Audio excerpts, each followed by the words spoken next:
안녕하십니까, 레피드입니다. 12월 5일이죠. 네, 코오롱 플라스틱 보도록 하겠습니다.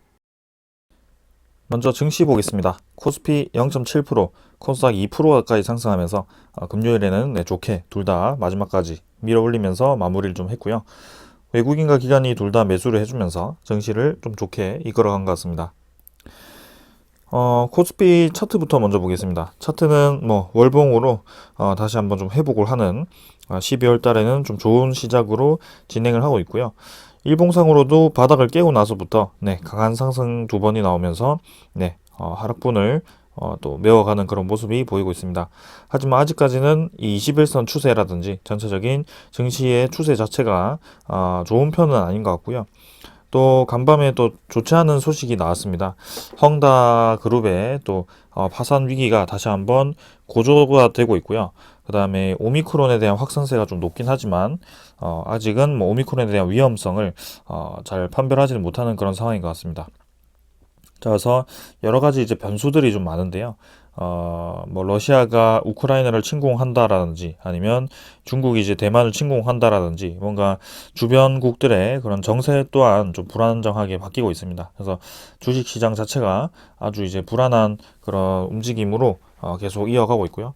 우리가 코로나가 엄청나게 유행을 하면서 유동성 자금이 퍼지면서 이렇게 그 글로벌 국가들이 큰 이슈 없이 유동성 자금으로 이렇게 주식이 올라가는 특이한 현상은 이제는 앞으로는 계속되지 않을 것 같습니다. 그래서 그런 이제 평소와 같이 비슷하게 또 코스피가 이렇게 올랐다 내렸다 반복했던 그런 느낌대로 또 이슈에 따라서 좀 크게 오르고 내리고 반복할 가능성도 충분히 있다라고 보여집니다. 자, 그래서 바이오라든지 그런 진단키트 종목들 지금 오미크론이 확산하면서 좀 다시 반등을 하긴 했습니다만 결국에는 그 코로나에 대한 위험성이 조금씩 떨어지고 있고요. 그다음에 이전에 그 상황과는 완전 다르다. 지금은 진단키트라든지 그런 바이오 종목들이 개발을 좀 많이 한 상황이기 때문에 새로운 변이가 나오더라도 이전처럼 그렇게 좀 패닉 상태로 가기는 어렵다라고 봅니다. 그래서 앞으로는 실적주 혹은 성장주 위주로 증시가 다시 한번 움직일 가능성이 크고요. 거기에 대해서 계속 제가 지속적으로 말씀을 드리고 있는 점 고려 부탁드립니다. 자, 그리고 코스닥 보겠습니다. 코스닥도 월봉 반등을 좀 해줬고요. 일봉도 마찬가지로 241선 위로 좀 자리를 잡으면서 진행을 하고 있습니다. 그래서 증시 둘 다 좀 좋은 분위기로 전환을 좀 하긴 했지만 다음 주 월요일에 또 헝다 그룹의 그 파산설 그게 또 어떤 영향을 미칠지 또 지켜보도록 하겠습니다. 투자자 같은 경우는 외국인이 또 코스닥을 계속 매수를 해주면서 좀 끌어올렸고요. 그다음 기관 투자자 또 마찬가지로 금융 투자 이외에 다른 투자자들도 좀 같이 매수를 해주면서 좋은 방향으로 간 것 같습니다. 자, 하지만 해외 증시는 별로 좋은 움직임은 아니었고요. 다음 주 월요일 한번 지켜보도록 하겠습니다. 자, 환율 같은 경우도 1183원으로 6원 정도 올라서 마무리를 좀 했네요. 그래서 계속해서 1100 후반대 그리고 1200포인트, 1200원 아래에서 이렇게 박스권을 형성해서 좀 진행을 하는 것 같고요. 21선과 61선, 5일선이 이제 서서히 수렴을 하고 있습니다. 그래서 한번 큰 상승 이후에 수렴을 했는데 여기서 계속해서 횡보를 할 것인지 아니면 2차 상승이 나올 것인지 좀 지켜보시면 좋을 것 같습니다. 저는 결국에는 환율 또한 월봉이 고점을 찍으러 한번 갈 거라고 생각을 하고요. 적어도 이제 1200원 중반대까지는 한번 가보지 않을까라는 그런 생각입니다. 자, 그래서 이 정도로 계속 하고 그다음에 지수 선물 같은 경우는 당연히 좋지 않았습니다. 유럽, 미국 모두 좋지 않았고요. 그다음에 암호화폐가 또 많이 내렸죠. 비트코인도 많이 하락을 했고요. 채권 수익률, 국채금리가 1.3%대로 떨어졌습니다. 그래서 우리가 우려하던 대로 계속해서 올라가지 않고 지금 아직까지도 그런 불안한 느낌대로 이렇게 채권 수익률이 떨어지게 되었고요. 이렇게 채권 수익률이 떨어진다는 것은 테이퍼링 혹은 그런 금리 인상에 대해서 그렇게 크게 압박을 받지는 않을 겁니다. 그래서 앞으로는 금리 인상도 인상이겠지만 이 글로벌 증시의 글로벌 분위기가 좀 불안정한 것에 대해서 좀 안정화가 되는 그런 시간이 필요할 것으로 보입니다.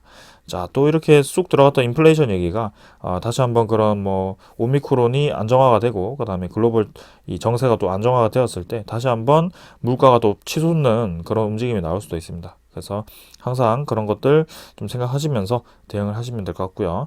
지금은 네. 확실히 불안한 시장이다. 거기에 따라서 우리는 안정적인 그런 흐름대로 안정적인 종목을 선택해서 진행을 해야 된다. 그렇게 말씀을 드리겠습니다. 자, 오늘 여기까지 하고 종목 보도록 하겠습니다. 코오롱 플라스틱 보겠습니다. 코오롱 플라스틱 300원 올라서 13,100원으로 마무리를 했고요. 2.3%로 마무리를 했습니다. 자, 코오롱 플라스틱 일단은 13,000원 위로 좀 마무리를 했고요. 다행히 어느 정도는 반등을 좀 해주고 있습니다. 시간외 같은 경우는 13,250원, 150원 정도 올랐지만 뭐 크게 의미는 없다라고 저는 봅니다. 그래도 이전에 줄곧 하락하던 그 하락세를 어느 정도는 메워주는 그런 느낌이었고요. 증시 자체가 이제 반등을 하다 보니까 같이 좀 반등을 한 게 아닌가 뭐 그런 생각을 합니다. 사실은 이제 이 증시 전체 분위기에 또 찬물을 끼얹는 소식이 나오긴 했습니다. 주말 동안 이 헝다그룹에 대한 파산설이 또다시 또 내용이 나오고 있고요. 그 다음에 뭐 오미크론 확산세는 사실은 오미크론이 뭐 감기 바이러스와 비슷하다라는 얘기도 나오기 때문에 아직까지 좀 더 봐야 되겠지만 그래도 글로벌 증시 자체가 분위기가 조금은 좋지 않을 수도 있을 것 같습니다. 내일 정도에는. 그래서 그 증시가 좀 하락을 한다면 같이 또 하락을 하는 그런 그림이 나올 수도 있는데요. 일단 크게 그림은 121선 정도는 이제 지켜주지 않을까. 이 정도에서 만약에 하락을 하더라도 주가를 이제 형성을 시키지 않을까라는 생각이고요. 크게 하락하는 분야는 범위는 이제 끝났다라고 생각을 하고 있습니다. 원래라면 이제 13,600원 정도에서 지켜주면서 좀 진행을 하는 것이 맞았지만 이때도 이제 증시가 한 파동 더 하락을 해버리면서 어쩔 수 없이 떨어지긴 했습니다. 자, 또 지금 그림은 좀 괜찮은 모양이고요. 사실 이때도 좀 자리를 잘 만들면서 진행했는데 한번 이제 증시 분위기에 따라서 크게 한번 내리면서 끝나긴 했습니다. 그래도 지금은 하락할 만큼 했다라고 생각하고 계속 지켜보겠습니다. 코오롱 플라스틱은 결국에는 우리도 이 차량 경량화에 들어가는 플라스틱 엔지니어링을 보고 그리고 전기차, 수소차가 이제 확대 생산됨에 따라서 거기에 들어가는 부품주들도 수혜를 볼 거라고 예상을 하고 이렇게 투자를 했다라고 생각을 하시면 될 것 같고요. 분명히 이제 이전에도 많이 올랐지만 충분히 이제 조정을 겪고 다시 한번 올라갈 수 있다라고 판단을 했기 때문에 이렇게 보고 있는 겁니다. 자, 일단 전기차에 대한 그런 2차 배터리 관련주 그런 종목들은 이미 수혜를 크게 한번 봤습니다. 그래서 그런 과정에서 이제 다른 부품주들이 수혜를 볼 때라고 생각하고요. 코오롱 플라스틱은 수소 관련해서도 지금 그룹 차원에서 투자를 많이 하고 있기 때문에 거기에 대해서도 충분히 관심을 받을 수 있습니다. 그래서 코오롱 플라스틱은 저가 대비해서 주가가 그래도 뭐 10배까지는 안 올랐고요. 한 3배 정도까지는 올랐지만 지금 기준에서는요. 추가로 확실히 더 올라갈 수 있을 거라고 생각을 합니다. 그래서 주보험 같은 경우는 20주선 반등시켜서 자리를 잡으면서 마무리를 했고요. 이대로 이제 N자로 가는 그림이 나왔으면 하는데 또 이제 헝다에 대한 그런 소식 때문에 조금 더 하락은 할 수도 있다. 그때 하락을 하더라도 이제는 121선 크게 벗어나지 않는 선에서 마무리를 할 것 같다라고 생각을 합니다. 자, 그래서 월봉도 뭐 조금 반등해서 마무리를 했고요. 그 다음에 투자자 한번 보게 되면 외국인이 조금 팔았지만 그래도 크게 그 가지고 있는 물량에 대해서 처분을 하고 있지는 않습니다. 그래서 주가를 반등시키면서 이제 떨어지면서 이제 주가를 모았기 때문에 이 주식을 모았기 때문에 이제 주가를 서서히 상승시키면서 차익을 실현을 하더라도 그때 하지 않을까라는 생각이고요. 한 번에 이제 올릴 때가 되어 가고 있습니다. 계속해서 지켜보도록 하고요. 자, 그래서 글로벌 증시에 따라서 좀 움직일 수도 있다. 그렇게만 이해를 해주시면 될 것 같습니다. 예, 그리고 제가 한 가지 더 말씀을 드리고 싶은 게 있는데요.